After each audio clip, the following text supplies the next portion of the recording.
Hi guys, welcome on board A320. My name is Yazid Irani and today we'll be covering the fuel chapter. Now to cover the fuel chapter, what I've done is I've broken up the chapter into 5 different segments, and each segment at a time we'll start covering. So first will be the storage, then refueling, defueling, then the supply chain, and then some computers and indications. So to start off, let's first understand the storage of this, the fueling of this aircraft. Now, since Airbus supplies these aircrafts to a large demographic of customers, each customer has its own requirements. So the fuel system might vary from person to person, manufacturers from the way they want it manufactured. I have covered a basic common one. Further to that, if there is any variations to your aircraft, you can use this as a basis to understand and take it forward. So today I have taken the basic A320 fuel storage system, that is outer tank, inner tank and center tank. You might have an aircraft with an additional tank or 2 additional tanks in your case. Since most of the payload and cargo, passengers, etc. is carried in the fuselage of the aircraft, you can't use that for the purposes of carrying fuel. So we use what is the second best option, that is the wings of the aircraft. In the wings of the aircraft of the A320, there are 2 tanks, the outer and inner tank. Over the fuselage there is a center tank, and then again on the other side there is a outer and inner tank. The tank capacities are approximately, in case of the outer tank, it's approximately 850 to 900 liters, might vary from your aircraft to aircraft. The inner tank has a capacity of approximately 6,800 liters to 7,100 liters. Center tank 8,250 liters. Now this is in liters since the tank will have a capacity in terms of volume. Obviously we do all our calculations in terms of kgs because that's the quantity in which we would prefer to calculate. You don't want to calculate the volume of fuel, you rather calculate the quantity of fuel. Airbus has tabulated its information in kgs as well, with a density calculation based on a density of 0.785 kilos per liter. Okay. Now apart from this, like I said, that the weight of the fuel can vary with density and the volume can change in terms of temperature. Suppose we fill up these tanks to its full capacity and then there's a rise in temperature. If there's a rise in temperature, what can happen is the fuel will expand, and that can cause a lot of issues if there is no proper ventilation for this fuel. So what the Airbus has done is it has created overpressure protectors in each tank and an overpressure protector from the center tank to the inner tank as well. Apart from that, it has also installed what is known as surge tanks or vent tanks for the purpose of allowing the fuel that is expanded to give it a 2% margin to expand. So it enters into the surge tank, and that 2% expansion margin equates to an increase in temperature of 20 degrees Celsius. So you can allow the temperature to rise by 20 degrees Celsius and still there should not be any overflow of fuel. That is, in case temperature rises and the volume of the fuel increases. Okay? So that in general covers the storage of your fuel. Now let's go into refueling and defueling. Airbus has provided manufacturers, depending on their requirement, with either 1 refueling coupling point or 2, both on either sides, on either wing. There is also an option of refueling from above the wing via gravity in case that is required. Furthermore, now let's get into a little bit more technicality of how the fuel is refueled. Fuel line connects to the outer tank as well as the center tank in any case. Okay, it does not connect directly to the inner tanks. Alright, now let's see the priority in which the fuel is refueled. First, the outer tank is refueled. Once the outer tank is full, via a spill valve, once it's full, via a spill valve, the fuel enters into the inner tank, both right and left side symmetrically. Okay. After these two tanks are filled, then the center tank is filled. Why so? Why do we fill the outer tanks first, then the inner tanks, then the center tanks? This is because of two reasons. One, to reduce the wing flutter, and second, to assist in wing loading. Okay, wing flutter, like the word says, the wing has a tendency, when there is a little bit of turbulence, updraft, downdraft, any kind of oscillations, what happens is the wing has a tendency to flutter a little. Because it has a large moment arm, it can cause flutter of the wing. To reduce the flutter, you would prefer to have some weight in the outer end of the wing. Obviously that weight would be the fuel. So the more the fuel towards the outer end of the wing, the larger the moment arm of the weight and larger the effective moment that will be there. That is why we prefer to fill the outer tanks first. Then obviously the inner tanks, and last the center tanks, because the center tanks cannot help with effectively reducing the flutter. Furthermore, when an aircraft is in air, we need a certain amount of lift which is equal to the total weight of the aircraft. The lift is obviously produced by the wing alone. Okay. Now, because this lift is of a large magnitude, a lot of load is applied on the wing in the upward direction. All this load which is there on the wing in the upward direction will have some structural consequences. So to assist the aircraft by balancing this upward force with the weight of the fuel in the wings acting downward, we are effectively assisting the aircraft and the wings in the issue of wing loading. So these are the two concepts that explain why Airbus prefers to fill the outer tanks first, then the inner tanks, and last the center tanks. Now in case you are refueling and you tell the AME to fill XYZ fuel, the AME goes to the panel which is below the right wing, on the fuselage below the right wing, and he enters the required fuel amount. Now if it is noticed that the fuel required will fill the outer and inner tanks and there will be refueling in the center tanks, what in that case is done? Not only the outer tanks are filled, but simultaneously the center tank is filled as well, because it is known that both the wing tanks will get filled. Okay? The idea is to reduce the time required for refueling. Normally the wings alone take about 17 minutes to fuel, and the total with the wings and the center tanks takes 20 minutes. The reason why there is only a 3-minute difference is because the wing tanks and center tank can be fueled simultaneously if the correct fuel figures are entered in the beginning during refueling. Okay, defueling can be done from the same points as the refueling. There is a transfer valve which allows the fuel to be defueled as well. Defueling normally takes more time than the refueling process. Okay, coming further, there is also a facility to transfer fuel from one tank to another through this refueling defueling mechanism. So that covers refueling as well. So now we have finished storage, we have finished refueling methods. Now let us look at the supply chain. I'll be covering one type of mechanism. There are multiple ways in which Airbus supplies fuel to the engines. So I'll cover the little bit more complicated one, and then later on we will look at the another method as well. So in this method there are basically 6 fuel pumps, 2 in each inner tank and 2 in the center tank. As you can see, I've already marked them in the diagram.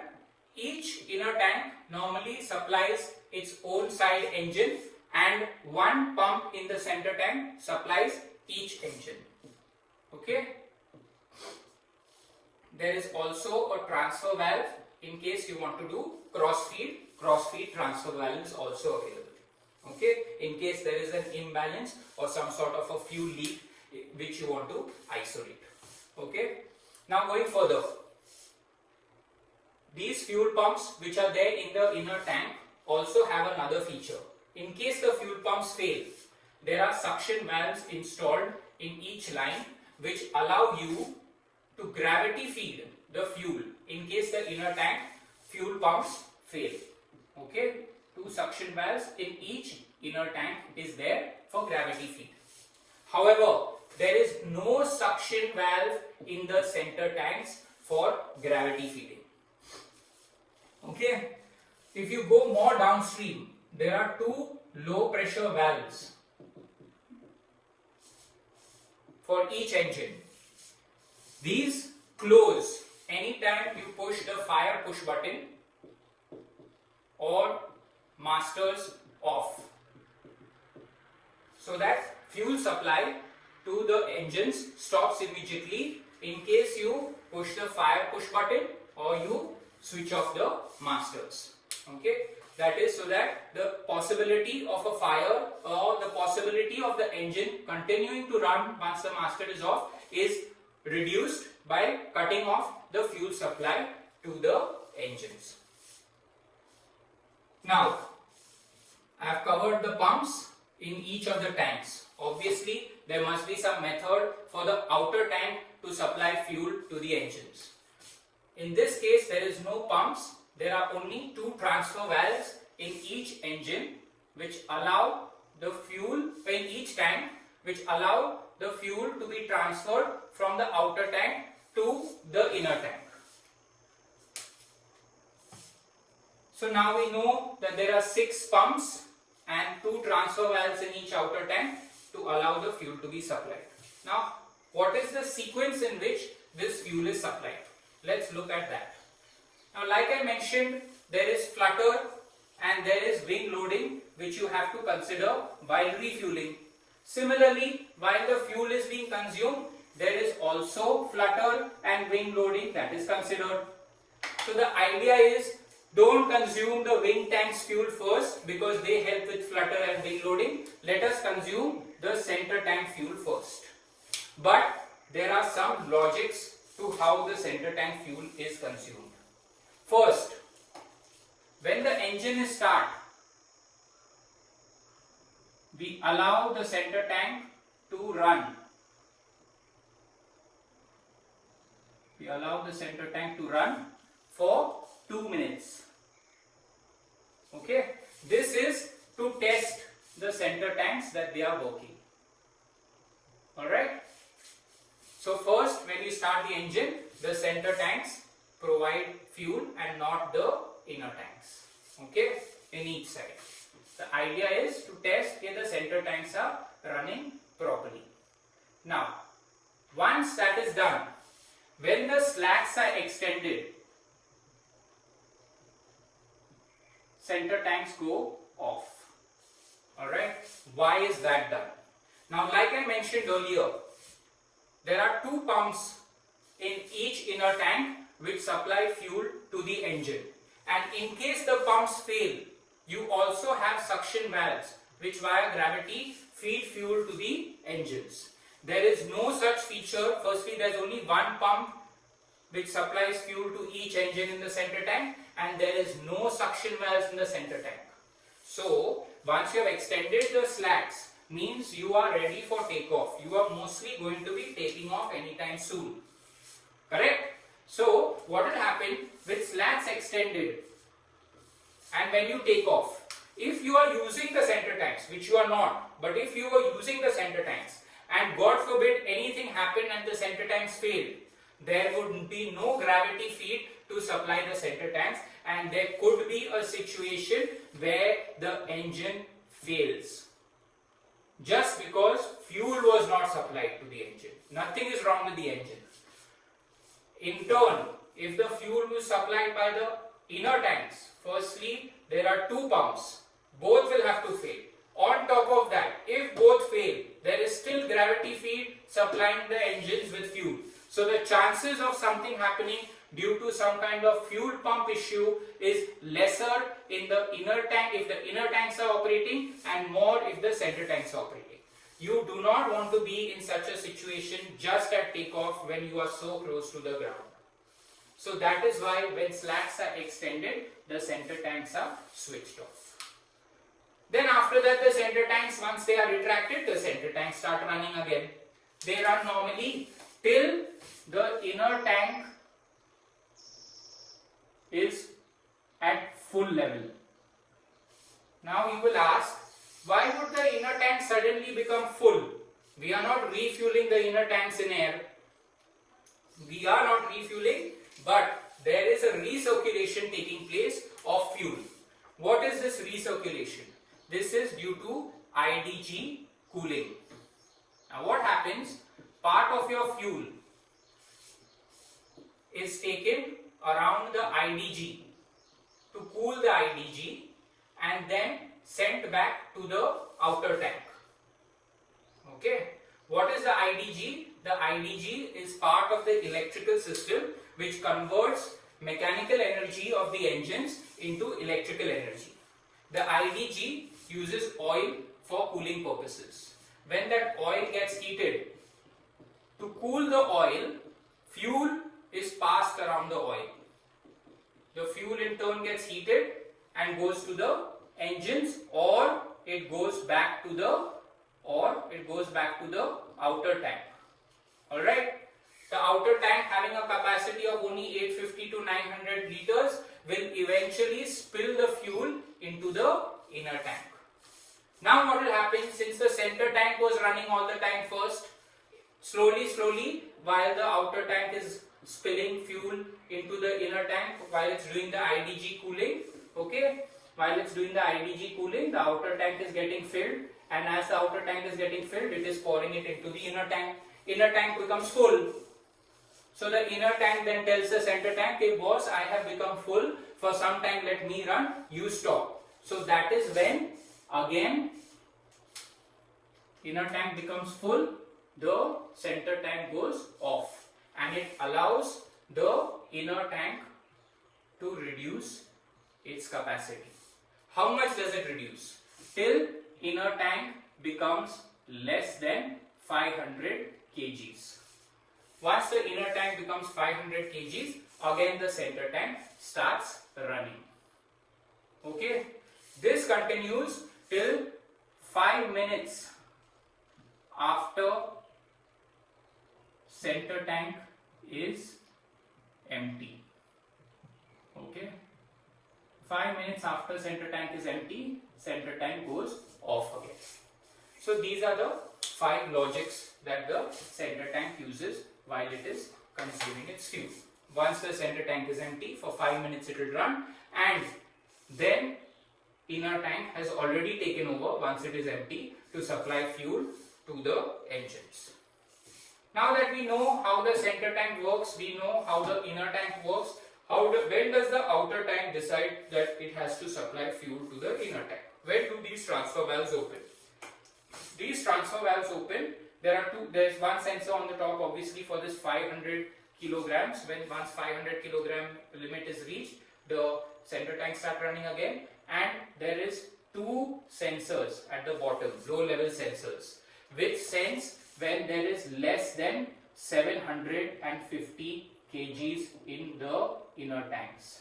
As soon as there is less than 750 kgs in the inner tanks, the inner tanks tell the outer tanks, okay boss, I have less fuel, I need fuel.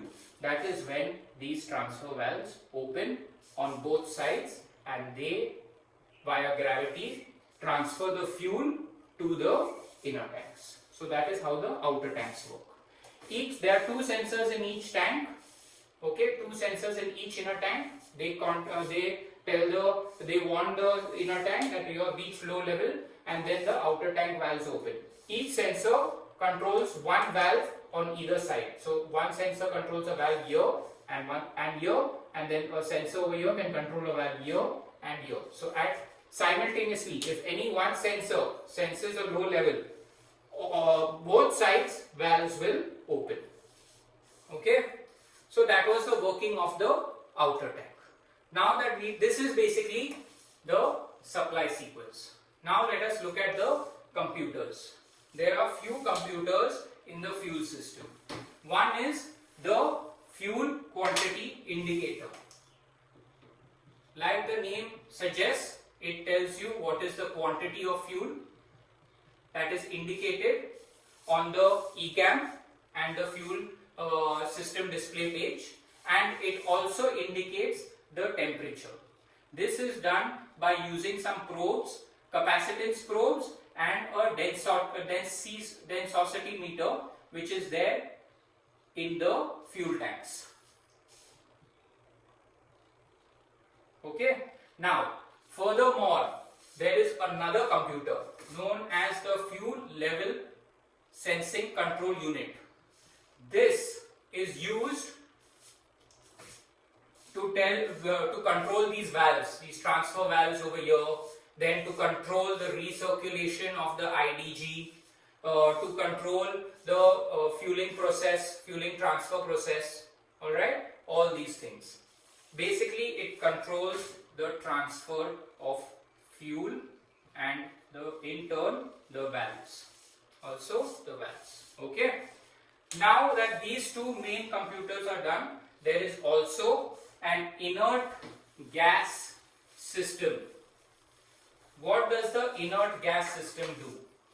Basically, Airbus realized that the center tank has a high flammability exposure.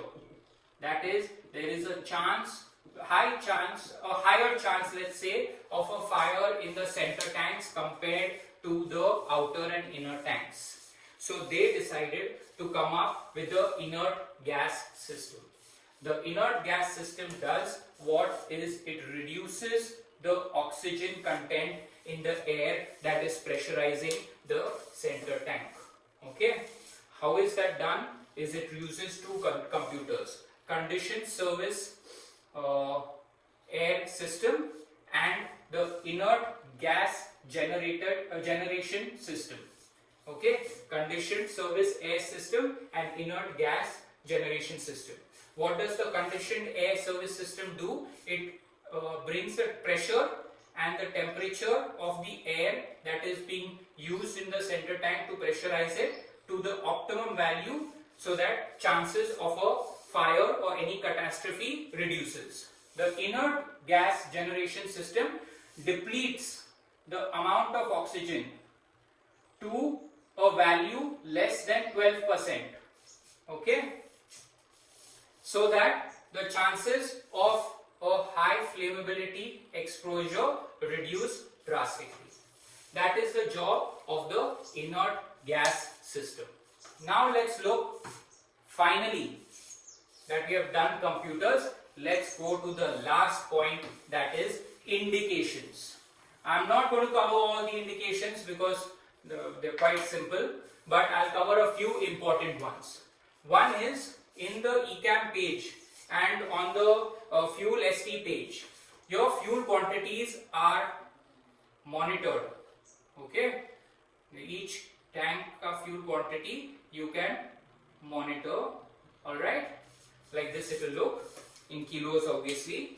And in case the fuel quantity indicator is showing inaccurate indications, there will be two dashed lines like this on the last two digits. Alright, similarly on the total fuel, which is normally on the bottom left side, so let's say over here is 3,800, 950, 3,950, there will be two dashed lines over here as well to tell you that something is wrong, and whichever tank is having the fuel quantity issue, only that tank will have the dashed indications, not all the tanks. Alright, so when you see this on your total fuel, go to the ST page, fuel ST page, and then check which tank is showing inappropriate indications. Furthermore, if for any reason the two valves which are in the outer tank do not open when they are supposed to open, that is when 750 kilo limit is reached, the low level in the inner tank is reached. If these valves don't open, then there will be a box on this to indicate that the valves have not opened and that this fuel which is in the outer tank is not usable. Okay. Furthermore, if both these pumps in the center tank fail, similar things will happen in the center tank as well. The center tank fuel will become boxed to indicate to you that the pumps have failed and whatever fuel is in the center tank, while you have fuel, it is not usable. And over here as well, the total fuel indicated on the ECAM page will also become boxed. The idea of this box is to tell you while the fuel quantity is correct, not all this fuel is usable by you because some kind of valve or pump has failed, making the fuel in one of the tanks or multiple tanks non-usable. Alright, last, like I said, the fuel quantity indicator also monitors and indicates the temperature of the inner and outer tanks. If this temperature rises beyond a certain prescribed limit in air or on ground, then you will get a fuel quantity advisory, which will tell you in amber that the temperature has risen above a certain limit.